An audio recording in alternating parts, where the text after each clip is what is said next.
Assalamualaikum warahmatullahi wabarakatuh. Perkenalkan, saya Faizatul Adawiyah, NIM 1051901115, semester 5, Prodi Ilmu Pemerintahan, Fakultas Syariah, UIN Sultan Toha Saifuddin Jambi. Tujuan saya membuat video ini untuk menyelesaikan mata kuliah saya, yaitu studi konstitusi. Sejarah perkembangan konstitusi di Indonesia.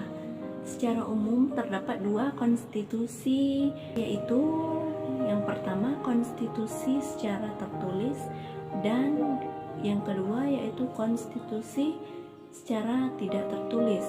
Konstitusi suatu negara pada hakikatnya merupakan hukum dasar tertinggi yang memuat hal-hal mengenai penyelenggaraan negara.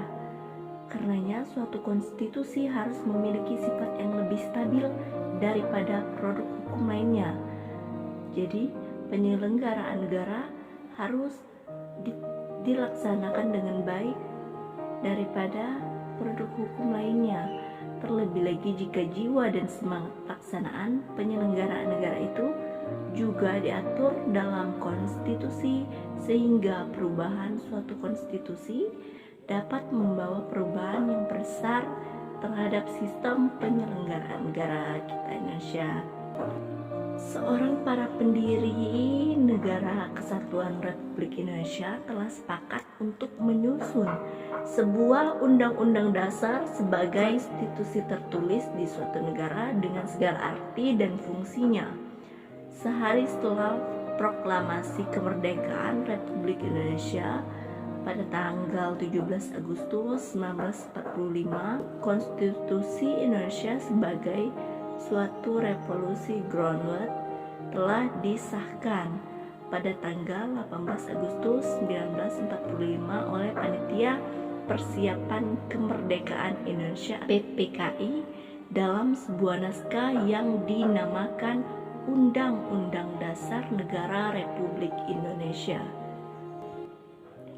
Dan di Indonesia, konstitusi pertama kali adalah Undang-Undang Dasar 1945 yang disahkan dalam sidang Panitia Persiapan Kemerdekaan Indonesia atau PPKI.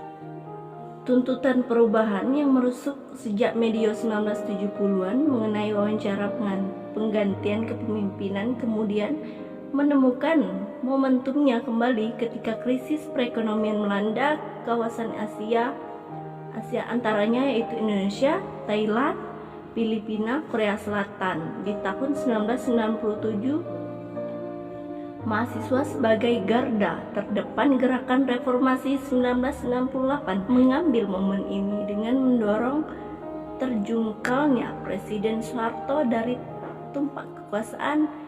Di penghujung Mei 1998, review atas kegagalan rezim Orde Baru, suatu proyek kekuasaan yang teramat panjang dalam sejarah dunia modern. Cukup sekian penjelasan dari saya akhiri. Wassalamualaikum warahmatullahi wabarakatuh.